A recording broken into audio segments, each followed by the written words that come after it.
सोलापूर शहरातील लक्ष्मीनारायण टॉकीज मागील आदर्श नगरातील नयन लॉजवर कुंटणखाना सुरू असल्याची खबर पोलिसांना मिळाली होती। त्यावरून अनैतिक मानवी वाहतूक प्रतिबंधक कक्षाच्या पथकाने छापा टाकला। त्यावेळी तेथे एक पीडिता आढळली। पोलिसांनी तिची सुटका केली असून लॉज मालक भारत पांडुरंग जाधव वय 58 याच्या विरुद्ध गुन्हा दाखल झाला आहे। त्याला न्यायालयाने 20 सप्टेंबरपर्यंत पोलीस कोठडी ठोठावली आहे। लक्ष्मीनारायण टॉकीज जवळील नयन लॉजवर अनेक दिवसांपासून वेश्या व्यवसाय सुरू होता। त्याची खबर पोलिसांना 16 सप्टेंबरला मिळाली होती।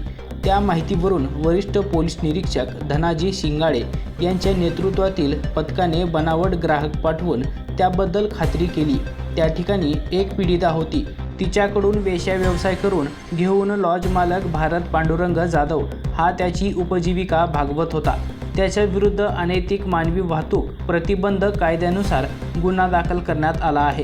ही कारवाई पोलीस निरीक्षक श्री शिंगाडे यांच्या नेतृत्वात सहाय्यक पोलीस उपनिरीक्षक हेमंत मंठाळकर, पोलीस हवालदार महादेव बंडगर, सत्तार पटेल, अलमा शहापुरे, अकिला नदाब, सुशीला नागरगोजे, सविता म्हेत्रे, अरुणा परब, वैशाली बांबळे, सुजाता जाधव, उषा मळगे, सीमा खोगरे आदी पार पाडली।